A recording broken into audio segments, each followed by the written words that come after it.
I present the People's Gavel to the Speaker of the House, John Boehner. So if you've come here to see your name in the lights or to pass off a political victory as some accomplishment, you've come to the wrong place. You come here humbled by the opportunity to serve. If you've come here to be the determined voice of the people, then you've come to the right place. Speaker John Boehner getting a little emotional after accepting the gavel after a surprisingly close vote. One of the things we're going to talk about this morning on our roundtable, joined by George Will. Happy New Year to you. Gwen Ifill of PBS, ABC's new chief White House correspondent, Jonathan Karl, Greta Van Susteren of Fox News, former Labor Secretary Bob Reich, and now the Chancellor's Professor at UCal Berkeley. Thanks all for coming in. We got to start out with this detail. I think, George, it was the first time that Congress was in on January 1st since the Korean War. And you say the deal, and this is kind of a contrarian view, was actually a triumph. In this sense, I think people will look back on this deal as where liberalism passed an apogee and went into decline for the following reason. The Bush tax rates were passed in two tranches, 2001 and 2003. In 2001, only 28 Democratic members of the House voted for them. In 2003, only 7 did. And they did it to make for only 10 years. They were to expire. Under this deal, 172 House Democrats voted to make the Bush rates permanent for all but 1/2% of American taxpayers. What that means is that they can no longer tax the middle class. And we have here an endangered species. They're about... You're just pointing to me, I don't know why. I'll tell you why. There are only about 3 liberals in the country, and you're one, who aren't actively hostile to arithmetic. And therefore, you know that you cannot fund the state that liberals want, the entitlement state, without taxing the middle class at least. And now you've given up that, with the locking in as permanent law the Bush tax rates, that's off the table. Well, let me first of all say in a slightly more nonpartisan approach. I think that the problem really with the deal is that what we needed most from an economic standpoint is, number one, a stimulus in the short term, number two, serious deficit reduction in the long term, and number three, some stability and some certainty about the future. And we got none of this. And that really is a major problem. We are going to be up against continuous trench warfare, and we have not dealt really at all with the deficit, the long-term deficit problem. And in the short term, we've got a huge employment issue. I mean, jobs should be the number one issue right now in the country. It still is, we saw that unemployment report, it still is a terrible jobs picture, and yet we have virtually no stimulus. In fact, Social Security taxes are going up. And John Karl, clear from when I was talking to Senator McConnell that even though he doesn't want to accept the possibility of another massive confrontation over the debt limit in February, that it's coming. The divisions are as wide as they ever were. We are absolutely on a collision course. You have this amazing situation, George, where the White House is saying they will not negotiate on the issue of the debt limit. That's just something Congress has to do, period. No negotiations. They're not scheduling meetings on it. It's not going to happen. And the Speaker of the House, John Boehner, is now saying he's through with negotiations, that they're going to go through, they're going to pass in the House what they're going to do and move on, but there going to be none of this. So Mitch McConnell's talking to himself. Yes, so Mitch McConnell is basically talking to himself. And so is President Obama, because President Obama came out and said, I believe that there are loopholes which still must be closed, other basically fees and taxes which still can be raised. And you heard the Senate minority leader, Mr. McConnell, say, oh, no, we're done with taxes. Taxes are off the table. So there is a collision coming, and it's coming really soon. I'm not sure anybody has the appetite for it. And it shows that everyone really, there are really no success stories in this. Everyone was a big, fat loser. It's disgusting from the White House on down. This whole fiscal cliff resolution that took 18 months to get to where we were. Even Simpson Bowles said it was a missed opportunity. And you talk about we need some short-term stimulus. Actually, there was short-term stimulus in this fiscal bill. Goldman Sachs, NASCAR, Hollywood, they all got some short-term stimulus. Those tax extenders. Yeah. So why do they get the short-term stimulus? And so the big losers the Puerto Rican rum industry. Right, and so the big losers are, is from top down. I blame the White House, I blame Capitol Hill, and the American people saw how the sausage is made, and once again, they were had again because they don't do their work, and all they do is take advantage of the American people. Don't neglect electric scooters, because this really tells you how Washington works. The fiscal cliff deal, scooters are made in Oregon. Senator Wyden of Oregon said it is unfair that the federal government uses tax credits to bribe people to buy electric cars. That's discrimination. Therefore, we ought to have a tax credit to bribe people to buy electric scooters, which we now do. But the point is that this fiscal cliff is a big, fat lie. It did have some stimulus for its special interests, its little sort of, its pets, its Congresses and the White House's pets, and that's disgraceful. And they didn't do their job. They've known about this for a long time. If you don't do your job, you don't do your job, none of us, we'd be out of jobs. And instead, and the media lets them off the hook saying that's the way it's always done. Well, maybe it should stop being done that way. The real question, the practical question is, what are they going to do now, faced with not only another fiscal cliff, but also this debt ceiling? I mean, I think that the showdown over the debt ceiling could be much, much worse than anything we've seen so far, because they're just dug in. Both sides are dug in. George, there does seem to be a division inside the Republican Party right now. You do have some voices saying, that phrase the Wall Street Journal used, shoot the hostage. You should be willing to shoot the hostage, go over and default if you have to. Senator Cornyn calling about a partial government shutdown. Others like Newt Gingrich saying that would be crazy. That is a losing strategy. Well, first of all, the default itself doesn't scare some people, because the big loser in the conflict last August was Standard & Poor's. Standard & Poor's said, we are appalled and we're going to lower your credit rating. They did, and the money flowed in, not out of this. We're borrowing today at about 40% less cost than we were before our debt was downgraded. But don't you think how long is that default going to last? Well, default, the question is, do you have to default? Pat Toomey says, look, our interest charges are about $300 billion a year. Our tax revenues are 10 times that much. We can pay the interest charges if we prioritize and don't pay something else. Meanwhile, John Carl, some Democrats on Capitol Hill, the president says he's not going to do it, say he should go to the 14th Amendment and simply not allow the United States to default and keep on borrowing. And it's hard to imagine that they're not going to be tempted to look at that again, given how even though they've ruled it out so far. They have ruled it out. The White House has said they are not going to do this, that Congress must act on this. But they are saying no negotiations on this. I would say on Standard & Poor's, it's interesting to look at what their guidance is now. They're saying the risk is not that Congress won't act to raise the debt limit. They're saying the risk is that Congress may undermine what little deficit reduction is already put in place. They're worried about the underlying problem, which is that we have an exploding deficit problem. And American people are worried about an underlying problem, too. We just heard Mitch McConnell say something everyone can agree with, which is, it's beyond me how we got to this point, where we were right at this deadline on New Year's Eve. The president has said, it's beyond me that people can't just do their jobs. And American people are saying, it's beyond me that they were there doing this. What? That is the underlying question. But didn't the American people vote for it? If you look at that, and let me bring this to you, Greta Van Susteren, I mean, that's what they voted for. You voted for a lot of people believe this is not going to get solved until either Republicans win the White House or Democrats take control of the House. Well, maybe the strategy shouldn't be how do you win. Maybe the strategy should be how do you have sort of a sense of decency in your job and responsibility. Maybe they shouldn't take the long vacations that they do. I mean, look at the debt ceiling. August 2011 is when they set the sequestration. The super committee didn't make a decision by November. So what did they do? They did absolutely nothing. Nothing. December, January, February, going all the way up to August. They all took the month off in August. Then in September, they all started campaigning, and we paid their salaries to campaign. Maybe they ought to have a personal sense of decency and stop worrying about winning and trying to at least begin thinking about solving it. Look, George, I think that the only way that the president can win on the debt ceiling is by mobilizing the business community, mobilizing Wall Street, putting huge pressure on Republicans in Congress right now. And it's got to be done right now. It can't wait. The economy really will suffer if we go right up to that deadline, because that's not like the fiscal cliff. We're talking about the full faith and credit of the United States. And if that doesn't work, Bob, I mean, does the president really, can he really sustain this notion that he's not going to negotiate? And he can't. That's why he needs Wall Street and the business community behind him saying, don't jeopardize the full faith and credit of the United States. It is an abuse of power to subject the United States to that kind of potential danger. But how much negotiating is he doing? Last week, he had to outsource it to Vice President Biden because he doesn't have the relationships. He hasn't spent the years, whether as president or senator, developing the relationships so he can negotiate. He actually had to outsource it to Vice President Biden to go up to see his old friend, Senator McConnell. I mean, Washington is so dysfunctional that people are talking about it. Negotiations start with someone saying, okay, I'll give you this. They never start that way. They start with, this is my line. And that's where you begin to talk. But you've got to trust each other. In order to negotiate, you have to have some sense of trust. It hasn't just to be about winning. And there's absolutely no effort. But it can't just be leaders, it has to be followers. And that's why I want to come to John Carl. On this, Speaker Boehner couldn't move his caucus along.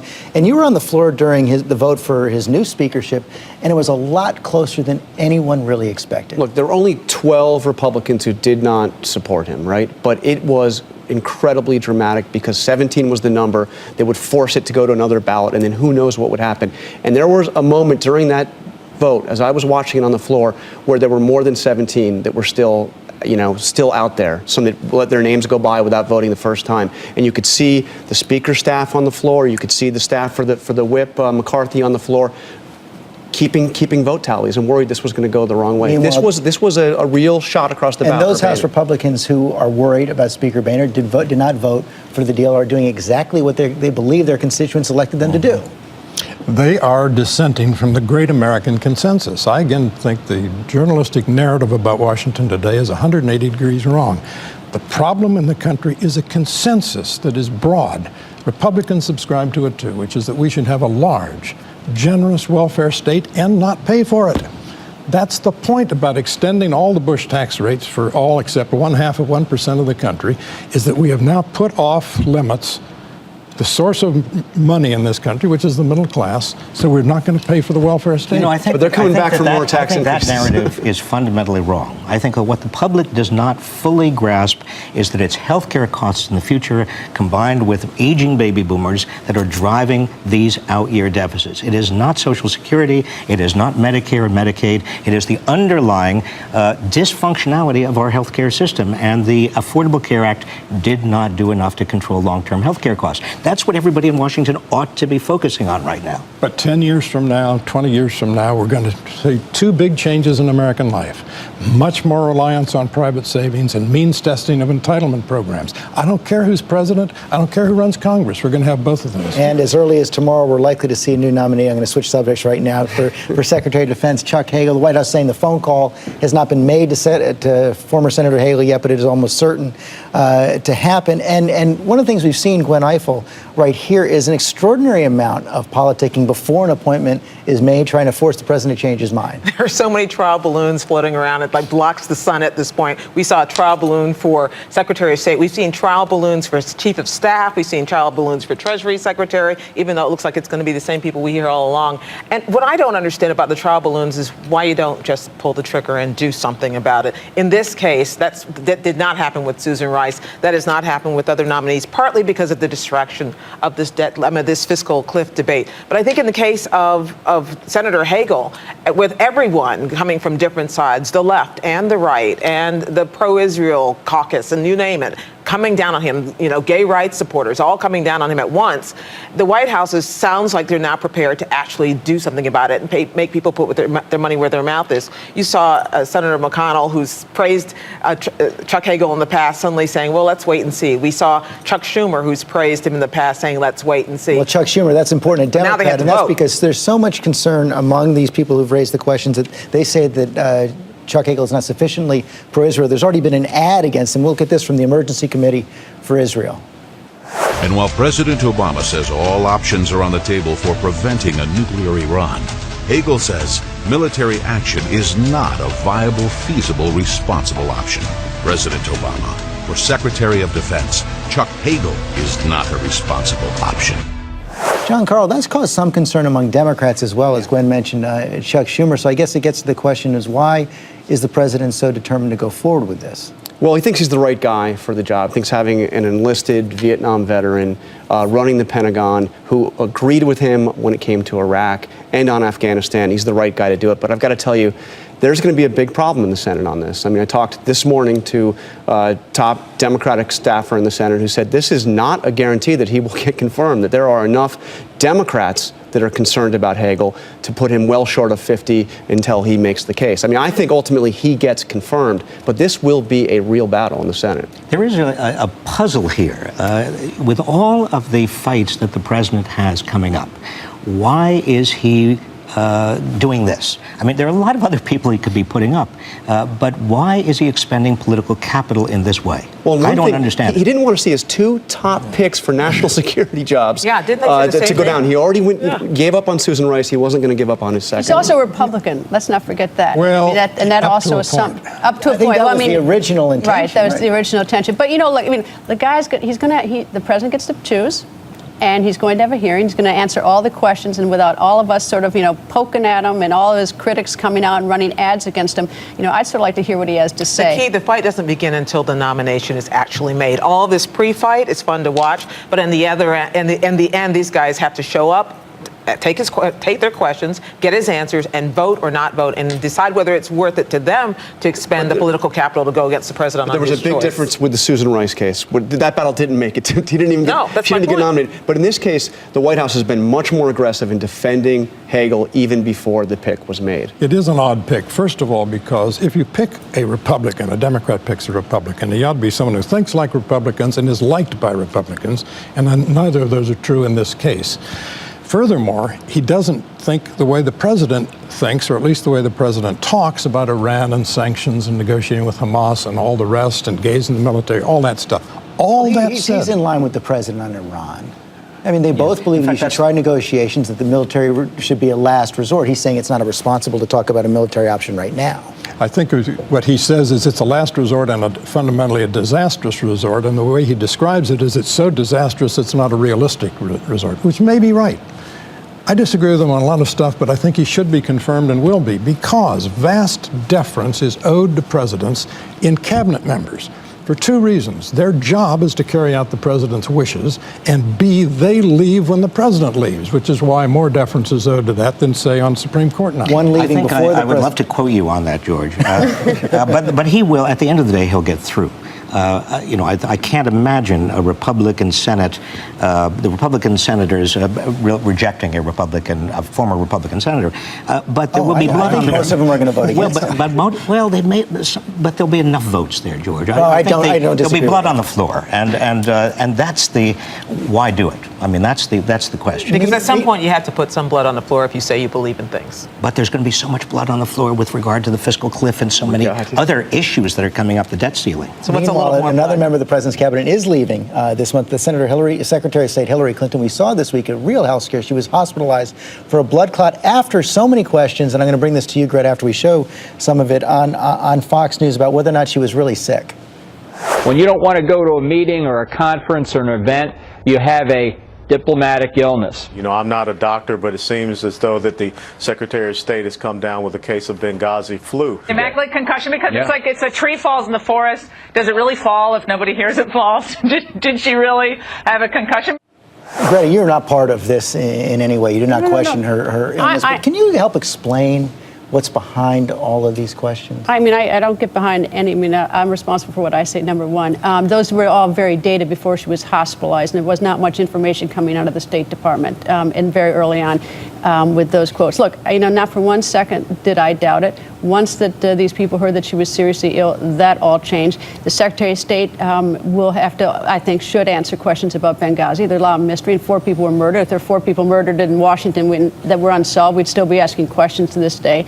Look, she was very sick, and when the State Department came out with more information, you saw all that stop. So I have nothing beyond to say that. Look, I've known Hillary for decades. She is a workhorse.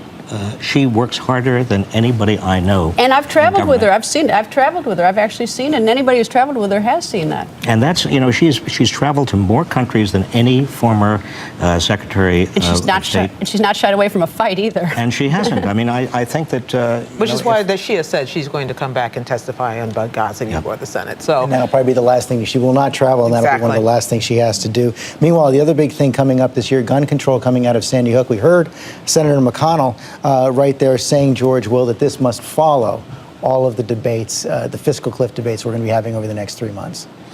Well, the president can, through his allies, control what comes before Congress. So I don't think Mitch McConnell can stop this. There are 2 questions. First of all, the president ought to look, first of all, at his home city of Chicago and talk to his former friend and still friend, I guess, Chief of Staff. Former Chief of Staff, still friend, yeah. Right. Where they've had more than 500 murders in Chicago last year, most of them gun violence, and see if gun control has anything to do with that.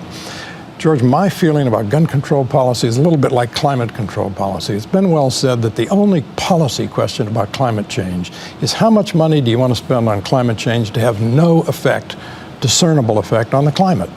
And the same is true with gun control. I do not see how you can write a law that will have much effect on what they're experiencing, for example, in Chicago. You know, we should take a look a little bit more at ourselves from top to bottom. I mean, we have so much violence surrounding us that we think is okay. When we go to the movies, we see it's okay. Obviously, you can't legislate against things like that. Even the President of the United States has rappers to the White House who say horrible things. Nobody's scandalized. I mean, there's no sort of effort for us to start look at ourselves and how we're numb to violence in our culture. I'm trying to figure out whether any rappers have resulted in the deaths of school children. I don't think it's all school children. There were 2 firefighters that were murdered on December 24th. They weren't school children. This has put a highlight on the problem. But as George points out, every weekend there are people killed on street corners in Chicago. And if you look back over the president's statements about gun violence in the wake of Newtown, and you look at what people like Secretary Arne Duncan have had to say, they always talk about the broader idea of violence, not just about guns. What's on the table right now for Vice President Biden, the people who are trying to figure out what to do,